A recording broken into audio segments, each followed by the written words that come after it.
자, 반갑습니다. 배동찬 교수의 맛있는 돈 이야기의 배동찬입니다. 자, 여러분 반갑습니다.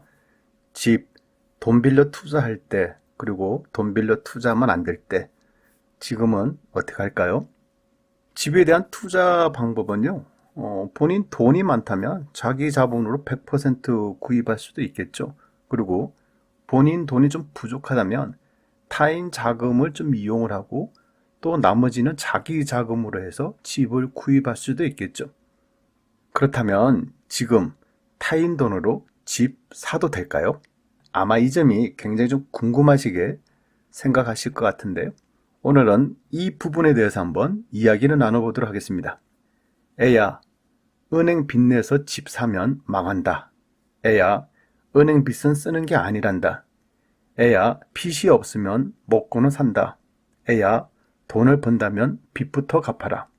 우리 어머니들이 항상 하시는 말씀이시죠. 우리들을 걱정하고 염려하시는 마음에서 늘 하시는 말씀이지요. 우리의 부모님들이 한창 경제활동을 하실 그 시기, 지금으로 따진다면 한 30년 전, 40년 전 그러한 시기이지 않겠습니까? 그 당시에는 은행 이자가 굉장히 높았지 않습니까? 지금이야 은행 금리 하면 여러분도 다 알고 계시잖아요. 지금이야 원체 저금리이기 때문에 주택담보대출이라 한다면 2 내지 3%지 않습니까? 그러니까 예전에 비해서 은행 돈 이자가 굉장히 저렴해졌다라고 말씀을 드릴 수 있을 것 같아요. 아무튼 우리들의 어머니의 마음, 이러한 마음을 우리는 충분히 이해가 되죠. 그런데 말입니다. KB경영연구소의 부자 보고서나 또 제가 만난 부자들은 은행 이자에 대해서 타인 자금으로 이용한 투자에 대해서 이렇게들 말씀을 하시죠. 적당히 은행 돈을 이용할 줄 알아야 된다고요. 또 적당히 타인 돈을 이용할 줄 알아야 더 많은 돈을 벌 수가 있다. 이런 말씀을 많이 하시지 않습니까? 그렇지가 않나요? 그렇다면 부동산 투자 시 자금은 어떻게 되는지 이러한 부분, 즉 기초적인 것부터 한번 다지고 넘어가도록 하겠습니다. 부동산 투자 시 자금은 크게 두 가지로 나눠지죠. 자기 자본하고 타인 자본이죠. 자기 자본이라는 것은 말 그대로 본인 돈을 말하는 거지 않습니까? 돈이 많다면 그냥 타인 자본 필요 없이 100% 본인 돈으로 구입도 가능하죠. 그리고 타인 자본이라는 것은 말 그대로 다른 사람의 돈을 은행이 됐든 세입자의 전세금이 됐든 이용을 해서 투자를 하는 경우를 말하죠. 그렇다면 여기서 타인 자본이라고 하는 거는요. 크게 은행 대출과 전세금으로 또 나눌 수가 있겠죠. 은행 대출은 은행에서 집값의 60%를 대출받았다. 그러면 자기 자본 40% 들어가겠죠. 또 현재 세입자가 살고 있는데 현재 세입자 전세 보증금이 70%다. 그렇다면 자기 자본은 30%가 들어가겠죠. 이처럼 은행 대출과 전세금을 이용해서 투자를 하는 거, 즉 타인 자본을 이용해서 투자를 한다라고 말씀을 드릴 수 있을 것 같고요. 그렇다면 자기 자본으로 투자하는 것이 낫냐? 아니면 타인 자본으로 투자하는 것이 낫냐? 이것도 또 궁금하시겠죠? 이러한 부분에 대해서 다음 화면에 보시면 작은 답이 좀 나올 것 같은데요. 1억짜리 아파트를 매수하였는데 1년 뒤에 3천만 원이 올라 시세가 1억 3천만 원이다. 기쁨이죠. 투자한 지 1년 만에 3천만 원 올랐으니 얼마나 기쁘겠어요? 먼저 자기 돈 100% 투자일 경우에는요.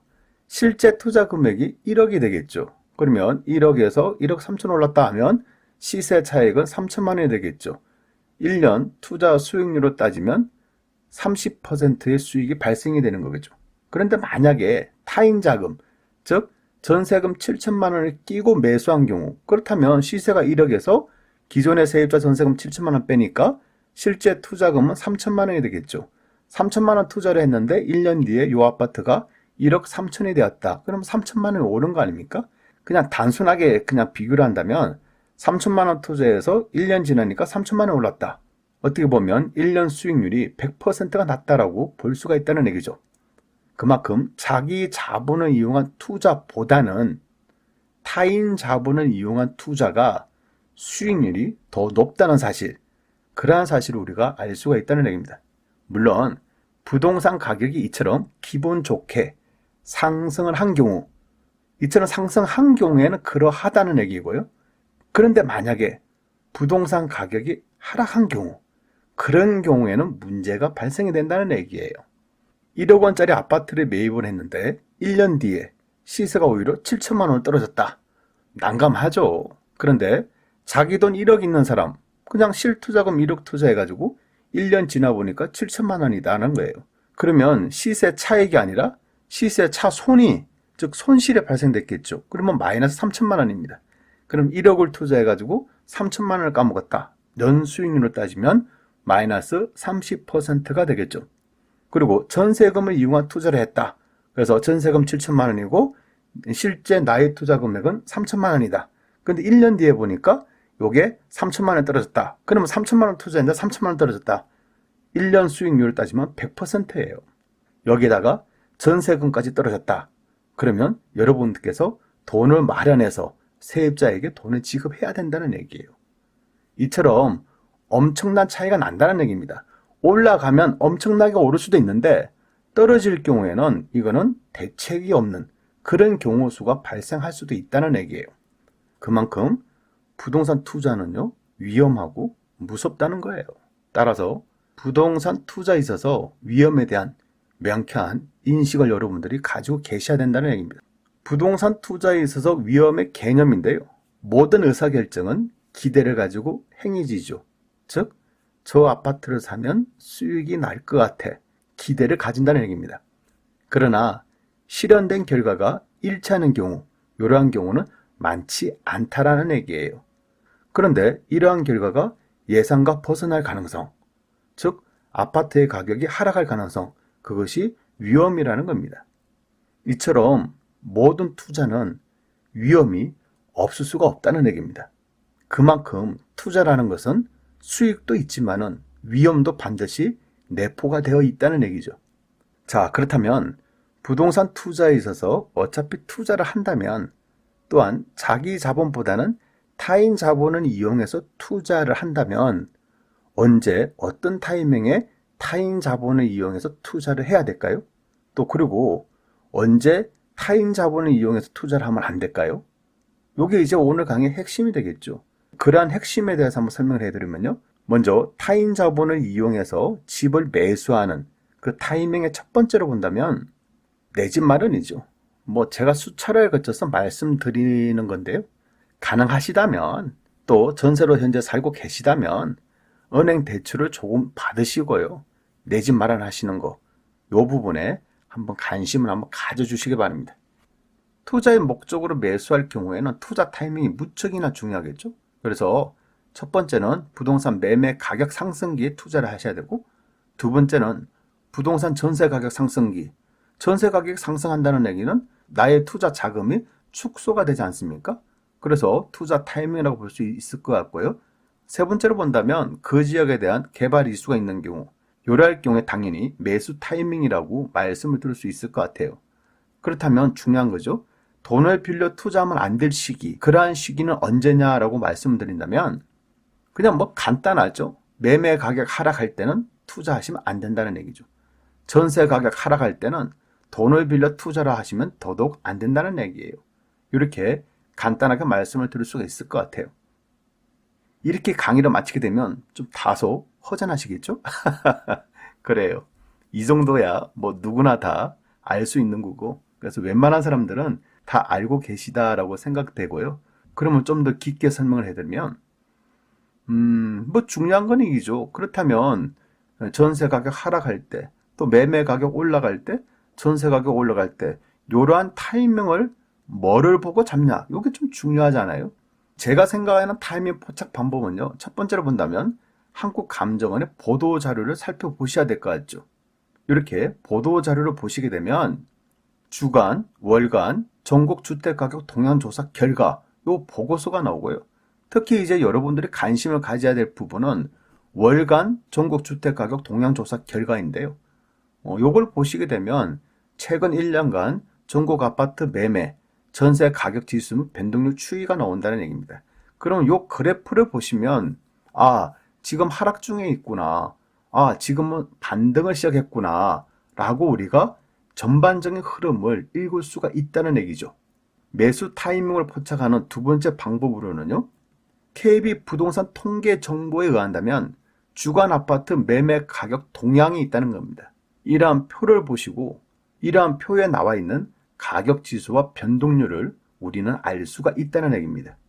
또한 주간 아파트 전세 가격 동향을 봐도 전반적인 흐름과 추세를 읽을 수가 있다는 얘기입니다. 매수 타이밍 잡기 세 번째로 본다면 내부 부동산을 눈여겨보셔야 된다는 얘기죠. 그러면 실제 거래되는 매물을 확인할 수가 있어요. 똑같은 너티마을 공무원 3단지 아파트라 하더라도 매매 금액이 9억 5천짜리도 있고 또 8억 9천짜리도 있지 않습니까? 이렇게 전반적인 매매 가격이나 전세 가격 등을 파악할 수가 있다는 얘기예요. 또한 한국감정원과 국토부의 실거래 가격 확인, 요거도 내부 부동산을 통해서 이처럼 간단하게 우리가 알 수가 있다는 얘기죠. 마지막 네 번째로 본다면 현지 부동산을 통해서 아파트에 관련된 정보를 얻을 수 있고요. 시세보다 저렴한 급매물에 관련된 정보를 얻을 수 있고 전세에 관련된 정보를 얻을 수가 있다는 얘기입니다. 물론 요 네 가지로 해가지고 모든 걸 다 파악했다라고 말하기는 굉장히 어렵겠죠.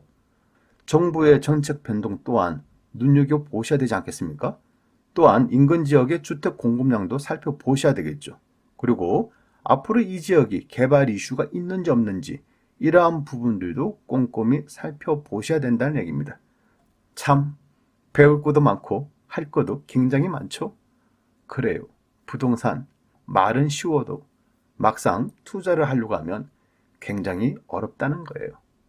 자, 그렇다면 지금 분위기는 그러면 타인 돈을 이용해서 사야 할 때입니까? 아니면 사면 안 될 때입니까?